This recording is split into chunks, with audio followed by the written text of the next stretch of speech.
To look at the animation and listen to the text there as well. As a normal part of growth and development, the body must generate new blood vessels to oxygenate the tissues. In a process called angiogenesis, new vessels sprout from existing ones. In this movie, we see endothelial cells sprouting to form new branches from the aorta of a zebrafish embryo.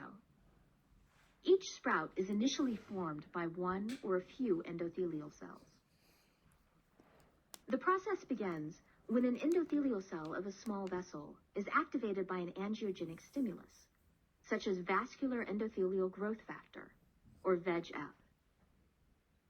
In response to the stimulus, the endothelial cell becomes motile and extends filopodia that guide the development of a capillary sprout.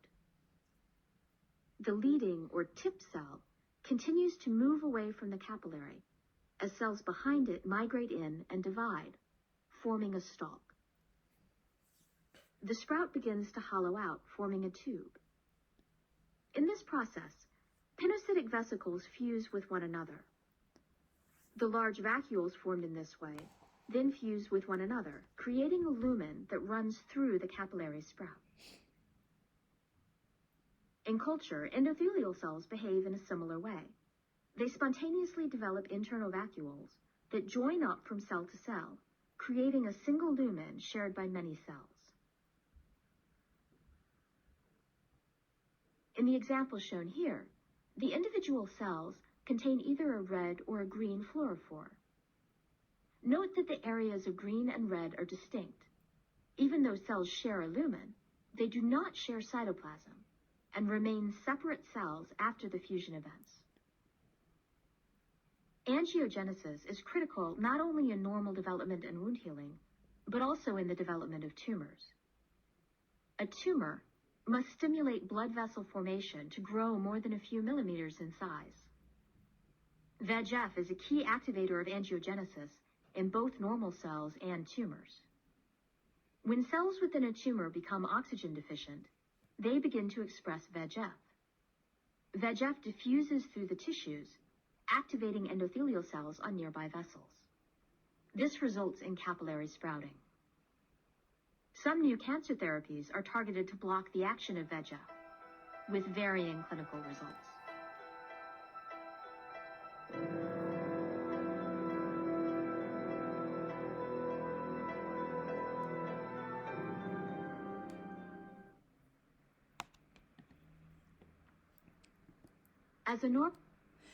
As you understand, angiogenesis is the process of new blood vessel development from existing vessels, primarily venules.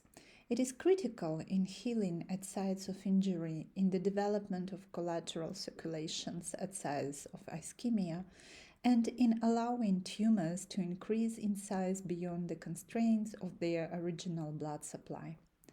Much work has been done to understand the mechanisms underlying angiogenesis and therapies to either augment the process to improve blood flow to heart ravaged by coronary atherosclerosis, or inhibit it to frustrate tumor growth or block pathologic vessel growth, such as in diabetic retinopathy. So these therapies are still under the process of being developed. Angiogenesis involves sprouting of new vessels from existing ones and consists of the following steps, all shown in the picture on the slide. Vasodilation is occurring in response to nitric oxide and increased permeability induced by vascular endothelial growth factor, VEGF, that you saw in the video. Separation of pericytes from the abdominal surface, migration of endothelial cells toward the area of tissue injury, proliferation of endothelial cells just behind the leading front of migrating cells, remodeling into capillary tubes, recruitment of periendothelial cells, pericytes from small capillaries, and smooth muscle cells for larger vessels to form the mature vessel, and finally suppression of endothelial proliferation and migration and deposition of basement membrane.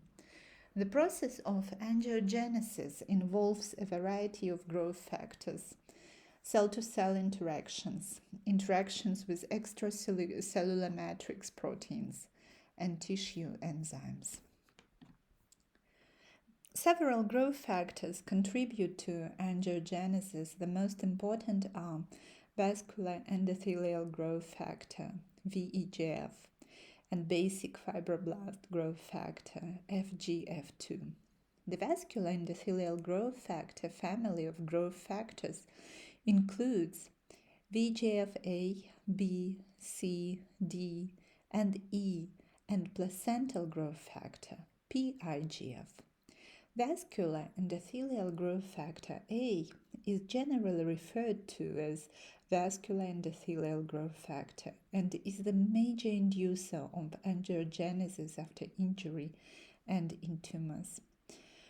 Vascular endothelial growth factor B and placental growth factor are involved in vessel development in the embryo. Vascular endothelial growth factor C and D stimulate both lymphangiogenesis and angiogenesis. Vascular endothelial growth factors are expressed in most adult tissues, with the highest expression in epithelial cells adjacent to fenestrated epithelium, podocytes in the kidney, pigment epithelium in the retina. They bind to a family of tyrosine kinase receptors, vascular endothelial growth factor receptor 1, 2, and 3. The most important of these receptors for angiogenesis is VEGFR2, which is expressed by VEGF's target cells, especially endothelial cells.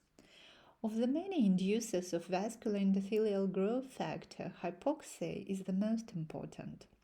Others are platelet-derived growth factor, transforming growth factor alpha, and transforming growth factor beta. Vascular endothelial growth factor VEGF stimulates both migration and proliferation of endothelial cells, therefore initiating the process of capillary sprouting in angiogenesis. It promotes vasodilation by stimulating the production of nitric oxide and contributes to the formation of the vascular lumen. Antibodies against vascular endothelial growth factor are approved for the treatment of some tumors that depend on angiogenesis for their spread and growth. These antibodies are also used in the treatment of wet quote-unquote neovascular age-related macular degeneration, a major cause of visual impairment in adults older than 50 years of age, and is in clinical trials for the treatment of the angiogenesis associated with retinopathy of prematurity and the leaky vessels that lead to diabetic macular edema. Fibroblast growth factor FGF family of growth factors has more than 20 members. The best characterized are fibroblast growth factor 1, acidic fibroblast growth factor, and fibroblast growth factor 2, also known as basic fibroblast growth factor. These growth factors are produced by many cell types and bind to a family of plasma membrane receptors that have tyrosine kinase activity. Released fibroblast growth factor can bind to heparan sulfate and be stored in the extracellular matrix. Fibroblast growth factor 2 participates in angiogenesis mostly by stimulating the proliferation of endothelial cells. It also promotes the migration of macrophages and fibroblasts to the damaged area and stimulates epithelial cell migration to cover epidermal wounds. Angiopoietins, Ang1 and Ang2, are growth factors that play a role in angiogenesis and the structural maturation of new vessels. Newly formed vessels need to be stabilized by the recruitment of pericytes and smooth muscle cells and by the deposition of connective tissue. Angiopoietin 1 interacts with a tyrosine kinase receptor on endothelial cells called T2. The growth factors, platelet-derived growth factor PDGF and transforming growth factor beta, TGF-beta, also participate in the stabilization process. Platelet-derived growth factor recruits smooth muscle cells, and transforming growth factor beta expresses endothelial proliferation and migration and enhances the production of extracellular matrix protein. The growth of blood vessels during embryonic development is called vasculogenesis, shown on the top row, in the top row of the picture. In vasculogenesis, vessels are formed de novo by the coalescence of endothelial precursors called angioblasts, shown by the star. Angioblasts are derived from hemangioblasts, which also provide the precursors of the hematopoietic system. In addition, there are endothelial progenitors in the adult that are derived from bone marrow stem cells and circulate. The contribution of these cells to angiogenesis in adults is not definitely established. Extracellular matrix proteins participate in the process of vessel sprouting in angiogenesis, largely through interactions with integrin receptors in endothelial cells and by providing the scaffold for vessel growth. Enzymes in the extracellular matrix, notably the matrix metalloproteinases, MMPs degrade the extracellular matrix to permit remodeling and extension of the vascular tube. Newly formed vessels are leaky because of incomplete interendothelial junctions and because vascular endothelial growth factor increases vascular permeability. This leakiness explains why granulation tissue is often edematous and accounts in part for the edema that may persist in healing wounds long after the acute inflammatory response has resolved. Furthermore, it leads to high intratumoral pressure and is the basis for the edema that is so problematic in ocular angiogenesis in pathological processes such as wet macular degeneration. Activation of fibroblasts and deposition of connective tissue occurs in two steps: migration and proliferation of fibroblasts into the site of injury and deposition of extracellular matrix proteins produced by these cells. The recruitment and activation of fibroblasts to synthesize connective tissue proteins are driven by many growth factors, including platelet-derived growth factor, fibroblast growth factor that was discussed earlier, and transforming growth factor beta. The major source of these factors is inflammatory cells, particularly macrophages, which are present at sites of injury and in granulation tissue. Sites of inflammation are also rich in mast cells and in the appropriate chemotactic milieu. Lymphocytes may be present as well. Each of these cell types can secrete cytokines and growth factors that contribute to fibroblast proliferation and activation. As healing progresses, the number of proliferating fibroblasts and new vessels decreases. However, the fibroblasts progressively assume a more synthetic phenotype, so there is increased deposition of extracellular matrix. Collagen synthesis, in particular, is critical to the development of strength in a healing wound site. Collagen synthesis by fibroblasts begins early in wound healing during day 3 to day 5 and continues for several weeks depending on the size of the wound. Net collagen accumulation, however, depends not only on increased synthesis but also on diminished collagen degradation. Ultimately, the granulation tissue evolves into a scar composed of a largely inactive, spindle-shaped fibroblasts, dense collagen, fragments of elastic tissue, and other extracellular matrix components that you see on the picture. As the scar matures, there is progressive vascular regression, which eventually transforms the highly vascularized granulation tissue into a pale, largely avascular scar. Growth factors involved. There are several growth factors involved in extracellular matrix. Many growth factors are involved in the process of depositing and scar formation, including transforming growth factor beta, platelet-derived growth factor, and fibroblast growth factor. We will briefly describe the major properties of transforming growth factor beta and platelet-derived growth factor.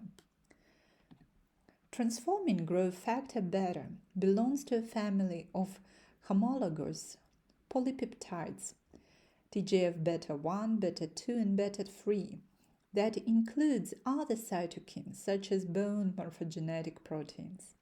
The transforming growth factor beta 1 isoform is widely distributed and is usually referred to as transforming growth factor beta. The active factor binds to two cell surface receptors with serine threonine kinase activity, triggering the phosphorylation of transcription factors called SMADs. Transforming growth factor beta has many and often opposite effects depending on the cell type and the metabolic state of the tissue. In the context of inflammation and repair, transforming growth factor beta has two main functions. Transforming growth factor beta stimulates the production of collagen, fibronectin, and proteoglycans, and it inhibits collagen degradation by both decreasing proteinase activity and increasing the activity of tissue inhibitors of proteinases, known as TIMPs. Transforming growth factor beta is involved not only in scar formation after injury, but also in the development of fibrosis in lung, liver, and kidneys that follow chronic inflammation. Transforming growth factor beta is an anti-inflammatory cytokine that serves to limit and terminate inflammatory responses. It does so by inhibiting lymphocyte proliferation and the activity of other leukocytes. Mice lacking transforming growth factor beta exhibit widespread inflammation and abundant lymphocyte proliferation. Platelet-derived growth factor belongs to a family of closely related proteins, each consisting of two chains designated as A and B, shown by red stars on the picture. There are 5 main platelet-derived growth factors isoforms, of which the BB isoform is the prototype. It is often referred to simply as platelet-derived growth factor beta, shown by the yellow star. Platelet-derived growth factors bind to receptors designated as platelet-derived growth factors receptor A, shown by black stars, and platelet-derived growth factor receptor beta, shown by red arrows. Platelet-derived growth factor is stored in platelets and released on platelet activation, and is also produced by endothelial cells, activated macrophages, smooth muscle cells, and many tumor cells. Platelet-derived growth factor causes migration and proliferation of fibroblasts and smooth muscle cells and may contribute to the migration of macrophages. Cytokines are mediators of inflammation and may also function as growth factors and participate in extracellular matrix deposition and scar formation. Interleukin 1 and interleukin 13, for example, act on fibroblasts to stimulate collagen synthesis and can also enhance the proliferation and migration of fibroblasts. Based on the picture, you can understand the role of interleukin 14 in the pathogenesis of sclerosis. After synthesis and deposition of the connective tissue in the scar continues to be modified and remodeled. Therefore, the outcome of the repair process is a balance between synthesis and degradation of extracellular matrix proteins. We have already discussed the cells and factors that regulate extracellular matrix synthesis. The degradation of collagens and other extracellular matrix components is accomplished by a family of matrix metalloproteinases, MMPs, which are dependent on zinc ions for their activity. Matrix metalloproteinases should be distinguished from neutrophil elastase, cathepsin G, plasmin, and other serine proteinases that can also degrade extracellular matrix but are not metalloenzymes. Matrix metalloproteinases include interstitial collagenases, which cleave fibrillar collagen, MMP1, MMP2, and MMP3, and they're shown on the picture on the left. Gelatinases, including MMP2 and MMP9, degrade amorphous collagen and fibronectin. Stromalysins, MMP3, MMP10, and MMP11, degrade a variety of extracellular matrix constituents, including proteoglycans, laminin, fibronectin, and amorphous collagen, and they are shown on the right. Matrix metalloproteinases are produced by a variety of cell types, including fibroblasts, macrophages, neutrophils, synovial cells, and some epithelial cells. And their synthesis and secretion are regulated by growth factors, cytokines, and other agents. The activity of the matrix metalloproteinases is tightly controlled. They are produced as inactive precursors, zymogens, that must be first activated. This is accomplished by proteases like plasmin, likely to be present only at sites of injury. In addition, activated matrix metalloproteinases can be rapidly inhibited by specific tissue inhibitors of metalloproteinases, TIMPs, produced by most mesenchymal cells. Therefore, during scarring, matrix metalloproteinases are activated to remodel the deposited extracellular matrix, and then their activity is shut down by the tissue inhibitors of metalloproteinases.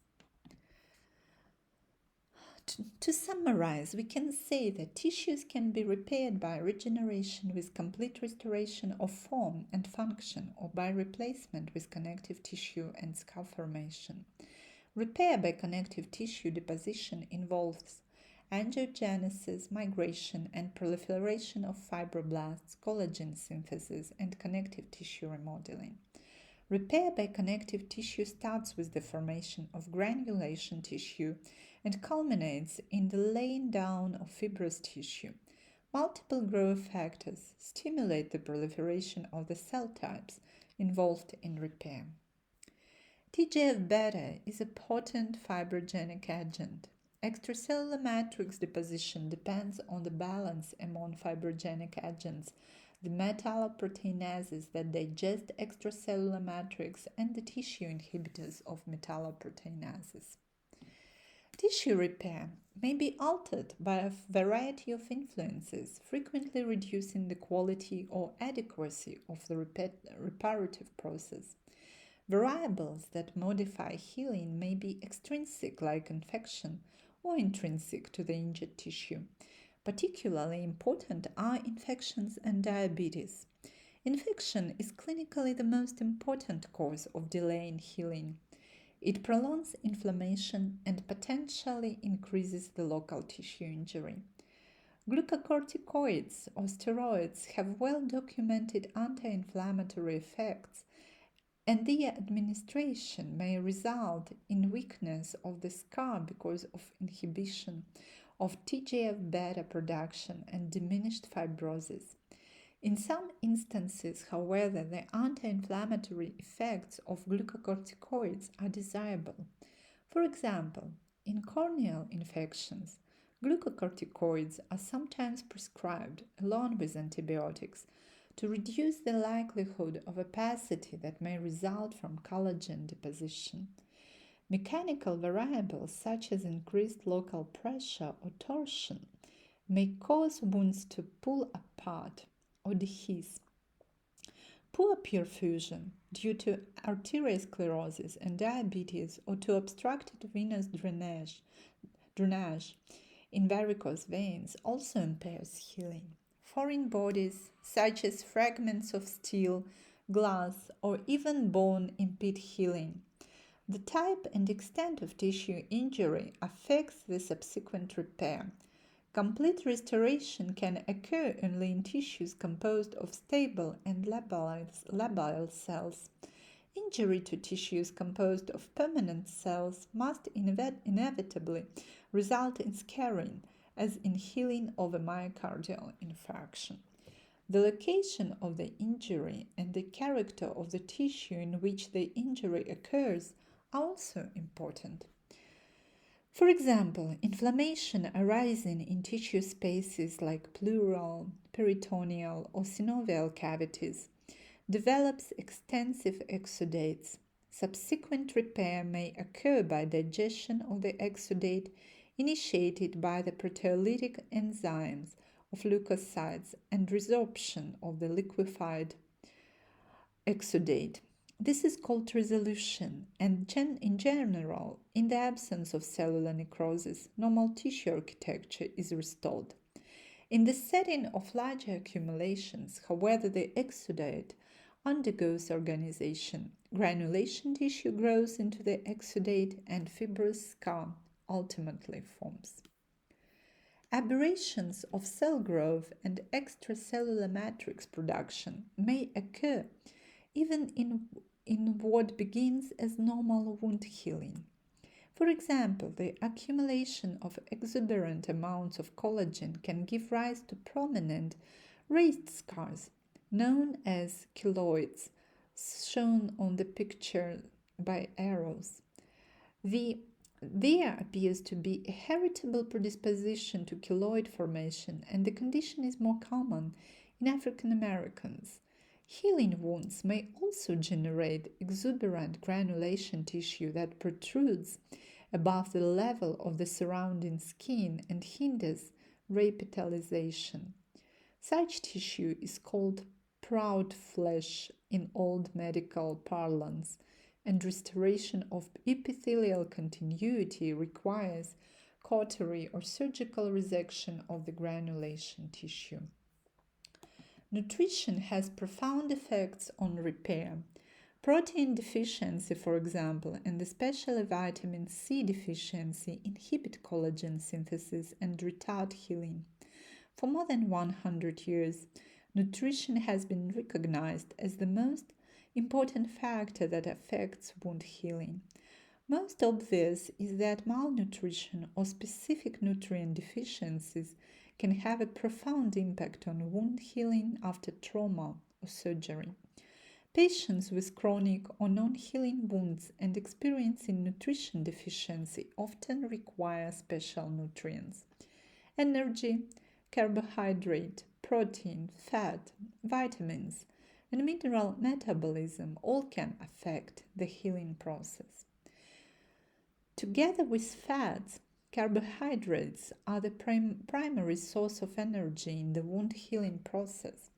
Glucose is the major source of fuel used to create the cellular ATP that provides energy for angiogenesis and deposition of the new tissues. The use of glucose as a source for ATP synthesis is essential in preventing the depletion of other amino acid and protein substrates. Protein is one of the most important nutrient factors affecting wound healing. A deficiency of protein can impair capillary formation, fibroblast proliferation, proteoglycan synthesis, collagen synthesis, and wound remodeling. A deficiency of protein also affects the immune system, with resultant decreased leukocyte phagocytosis and increased susceptibility to infection.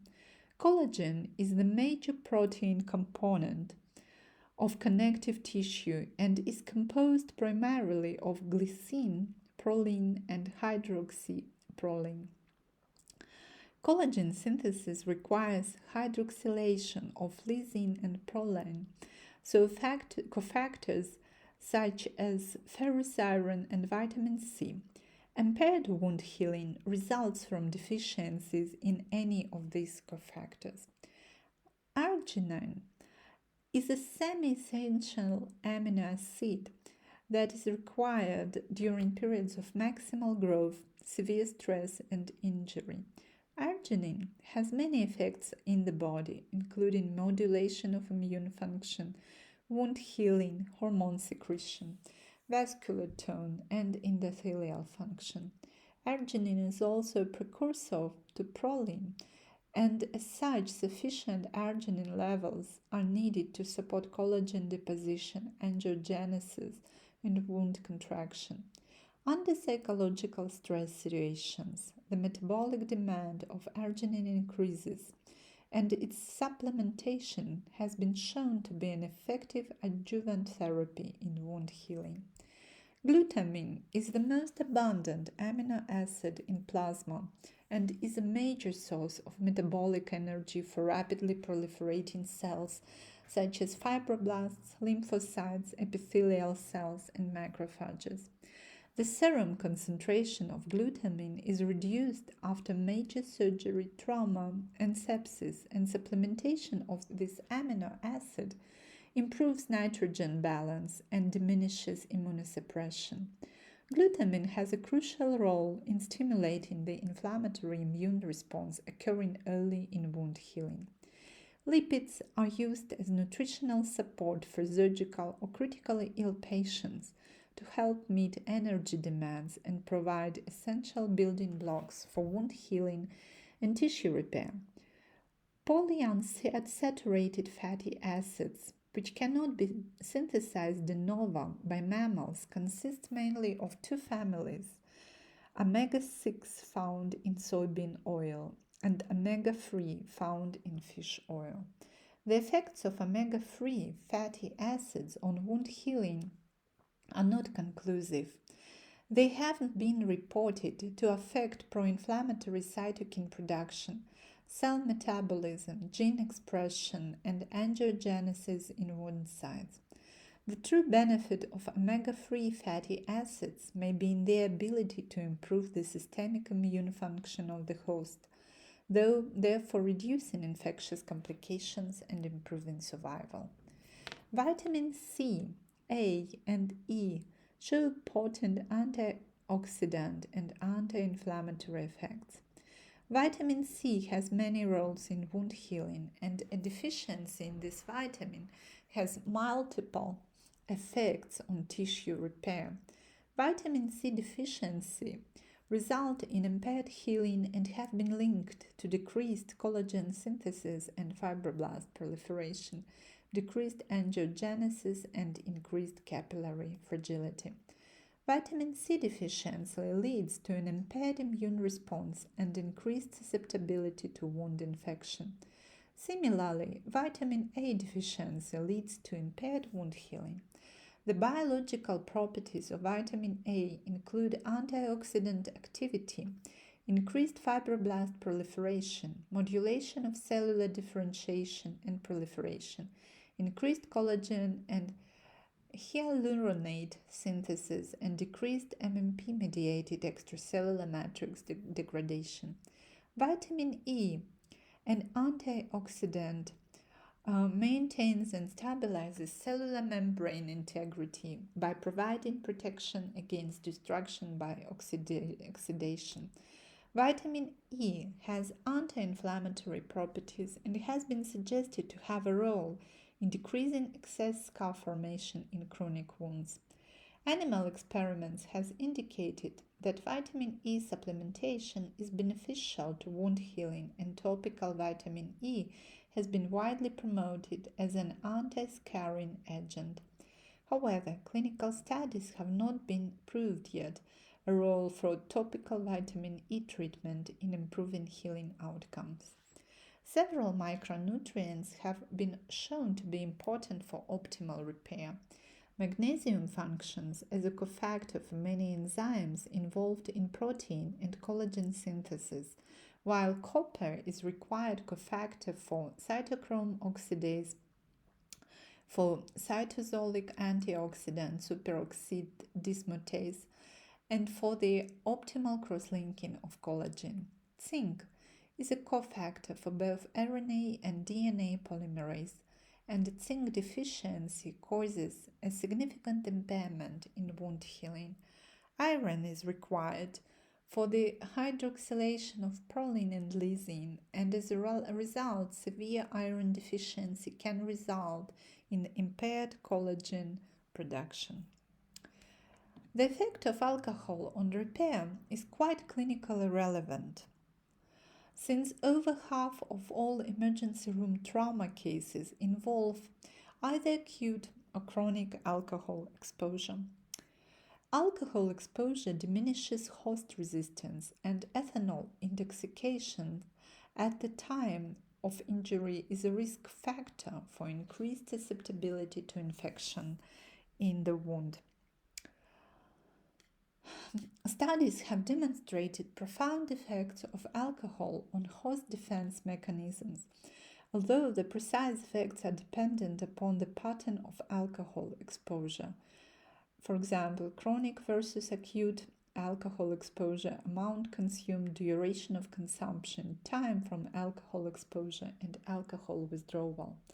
A recent review on alcohol-induced alterations on host defense after traumatic injury suggested that in general, short-term acute alcohol exposure results in suppressed pro-inflammatory cytokine release in response to an inflammatory challenge. The high rate of post-injury infection correlates with decreased neutrophil recruitment and phagocytic function in acute alcohol exposure. Beyond the increased incidence of infection, exposure to ethanol also seems to influence the proliferative phase of healing. In murine models, exposure to a single dose of alcohol that caused a blood alcohol level of 100 milligrams, just above the legal limit in most states in the United States, perturbed reepithelialization, angiogenesis, collagen production, and wound closure. The most significant impairment seems to be in wound angiogenesis, which is reduced by up to 61% following a single ethanol exposure. The ethanol-mediated decrease in wound vascularity causes increased wound hypoxia and oxidative stress. Connective tissue restoration is also influenced by acute ethanol exposure and results in decreased collagen production and alterations in the protease balance and at the wound site. In summary, acute ethanol exposure can lead to impaired wound healing by impairing the early inflammatory response, inhibiting wound closure, angiogenesis, and collagen production, and altering the protease balance at the wound site. The host response to chronic alcohol exposure appears to be different from that of acute alcohol exposure. Analysis of clinical data indicates that chronic alcohol exposure causes impaired wound healing and enhanced host susceptibility to infections, but the detailed mechanism that explains this effect need more investigation. It is well known that smoking increases the risk of heart and vascular disease. stroke, chronic lung disease, and many kinds of cancers. Similarly, the negative effects of smoking on wound healing outcomes have been known for a long time. Post-operatively, patients who smoke show delay in wound healing and an increase in a variety of complications such as infection, wound rupture, anastomotic leakage, wound and flap necrosis, epidermolysis, and a decrease in the tensile strength of wounds. In the realm of oral surgery, impaired healing in smokers has been noticed both in routine oral surgery and in the placement of dental implants. Cosmetic outcomes also appear to be worse in smokers, and plastic and reconstructive surgeons are often reluctant to perform cosmetic surgeries on individuals who refuse to quit smoking. Approximately over 4,000 substances in tobacco smoke have been identified, and some have been shown to have a negative impact on healing. Most studies have focused on the effects of nicotine, carbon monoxide, and hydrogen cyanide from smoke. Nicotine probably interferes with oxygen supply by inducing tissue ischemia, since nicotine can cause decreased tissue blood flow via vasoconstrictive effects. Nicotine stimulates sympathetic nervous activity, resulting in the release of epinephrine, which causes peripheral vasoconstriction and decreased tissue blood perfusion. Nicotine also increases blood viscosity caused by decreasing fibrinolytic activity and augmentation of platelet adhesiveness. The effects of nicotine carbon monoxide in cigarette smoke also causes tissue hypoxia. Carbon monoxide aggressively binds to hemoglobin with an affinity 200 times greater than that of oxygen, resulting in a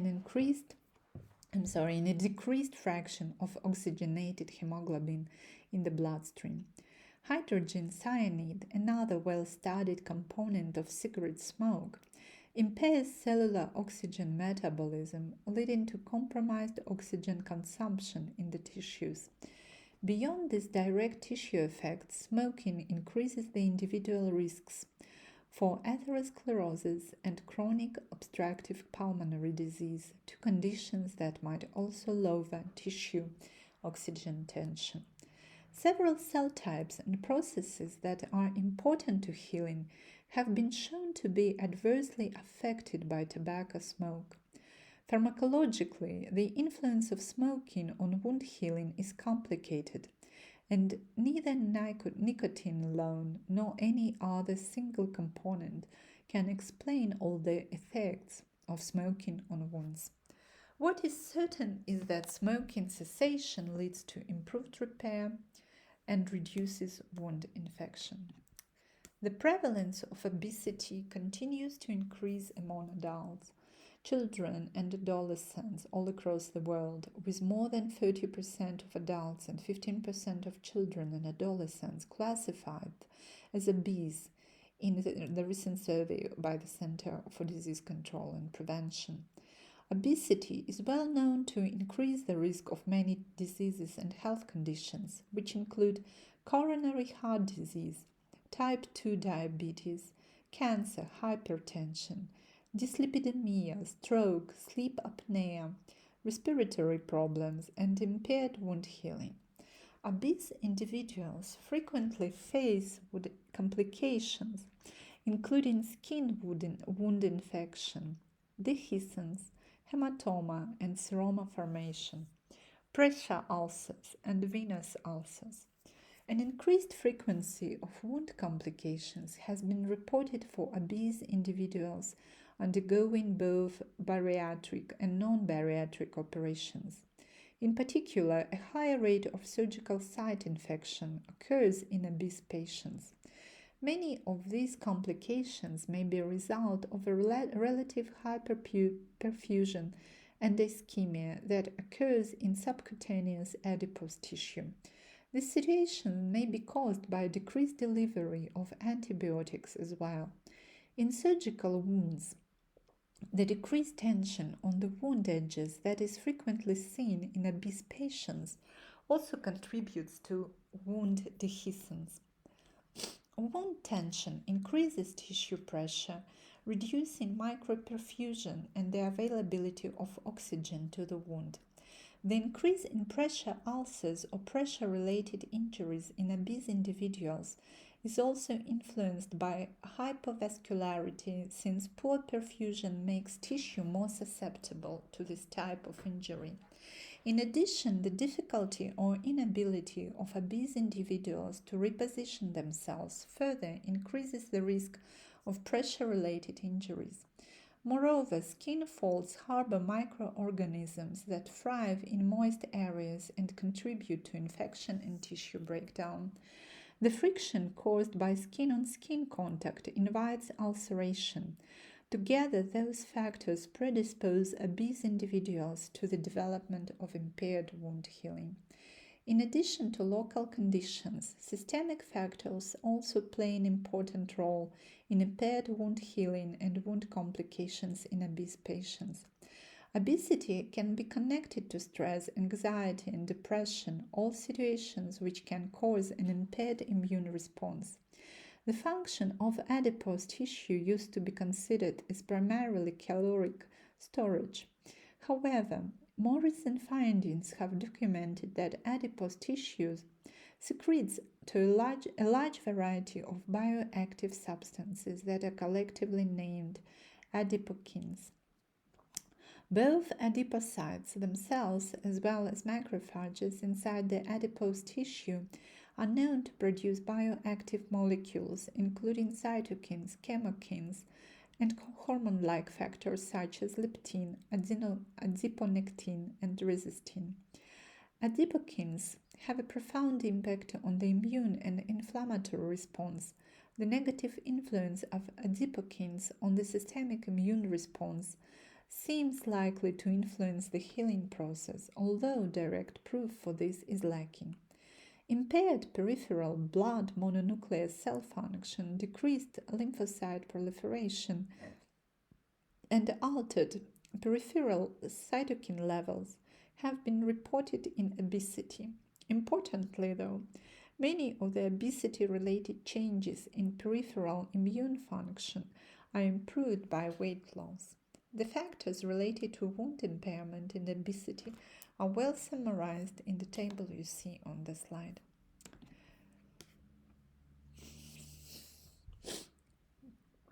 So far, we have discussed the general principles and mechanisms of repair by regeneration and scarring.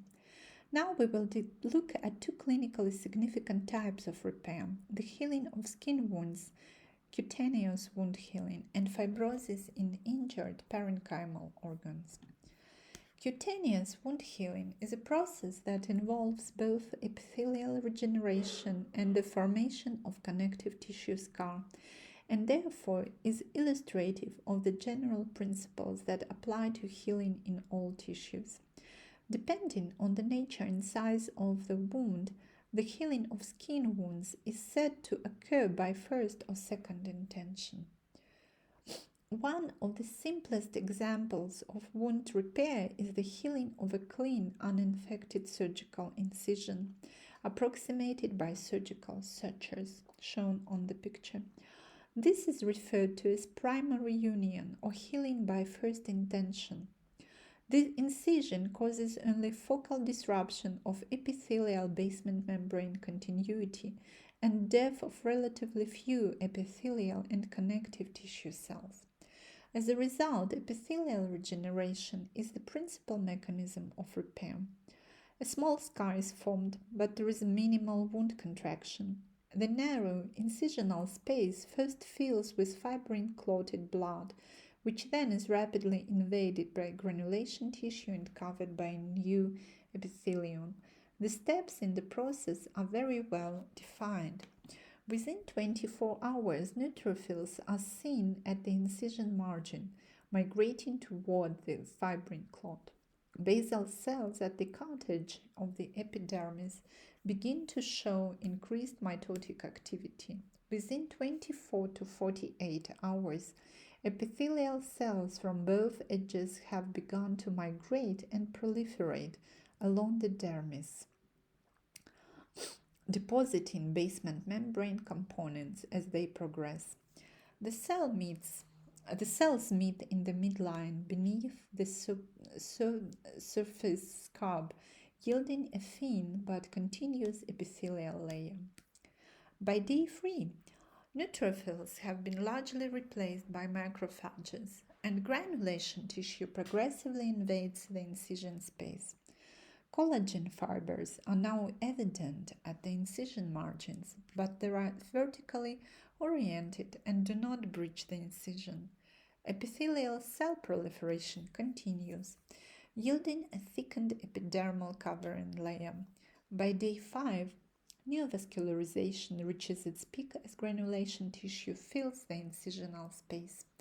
Collagen fibrils become more abundant and begin to breach the incision. The epidermis recovers its normal thickness as differentiation of surface cells yields a mature epidermal architecture with surface keratinization. During the second week, there is continued collagen accumulation and fibroblast proliferation. The leukocyte infiltrate, edema, and increased vascularity are substantially diminished.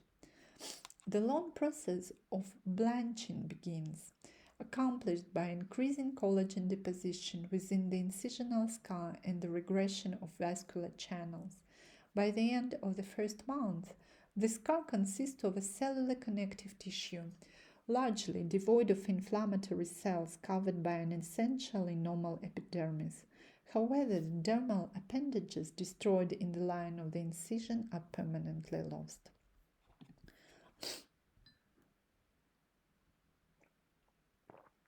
When cell or tissue loss is more extensive, such as in large wounds, at sites of abscess formation, ulceration, and ischemic necrosis, infarction in parenchymal organ, the repair process is more complex and involves a combination of regeneration and scarring.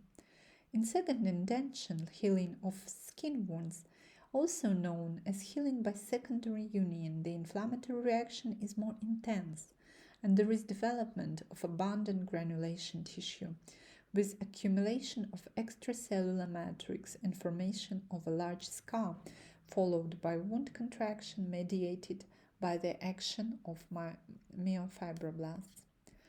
Secondary healing differs from primary healing in several respects. A larger clot or scab rich in fibrin and fibronectin forms in the surface of the wound. Inflammation is more intense because large tissue defects have a greater volume of necrotic debris, exudate, and fibrin that must be removed. Consequently, large defects have a greater potential for secondary inflammation-mediated injury. Larger defects require greater volume of granulation tissue to fill in the gaps and provide the underlying framework for the regrowth of tissue epithelium. A greater volume of granulation tissue generally results in a greater mass of scar tissue. Secondary healing involves wound contraction.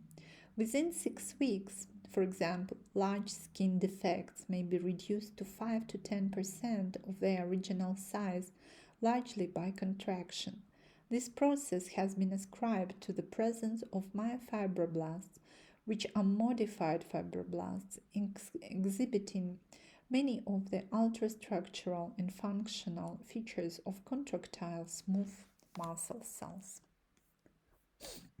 Carefully sutured wounds have approximately 70% of the strength on normal skin, largely because of the placement of sutures. When sutures are removed, usually at 1 week, wound strength is approximately 10% of that of unwounded skin, but this increases rapidly over the next 4 weeks. The recovery of tensile strength results from collagen synthesis exceeding degradation during the first 2 months, and from structural modification of collagen when synthesis declines at later times. Wound strength reaches approximately 70 to 80% of normal skin by 3 months and usually does not improve substantially beyond that point. Fibrosis. Deposition of collagen is part of normal wound healing. The term fibrosis is used to denote the excessive deposition of collagen and other extracellular matrix components in a tissue. As already mentioned, the terms scar and fibrosis are used interchangeably, but fibrosis most often refers to the deposition of collagen in chronic diseases. The basic mechanism of fibrosis are the same as those of scar formation during tissue repair. However, tissue repair typically occurs after a short-lived injurious stimulus and follows an orderly sequence of steps, whereas fibrosis is induced by persistent injurious stimuli such as infection, immunologic reaction, and other types of tissue injury. Fibrosis seen in chronic diseases such as pulmonary fibrosis, as the picture shows, is often responsible for organ dysfunction and even organ failure. To summarize, we can say that cutaneous wounds can be healed by primary union or secondary union. Secondary healing involves more extensive scarring and wound contraction. Wound healing can be altered by many conditions, particularly infection and diabetes. The type, volume, and location of the injury are also important factors in healing. Excessive production of extracellular matrix can cause keloids in the skin. Persistent stimulation of collagen synthesis in chronic inflammatory diseases leads to fibrosis of the tissue. We'll continue with this topic during the next class. Thank you for your attention.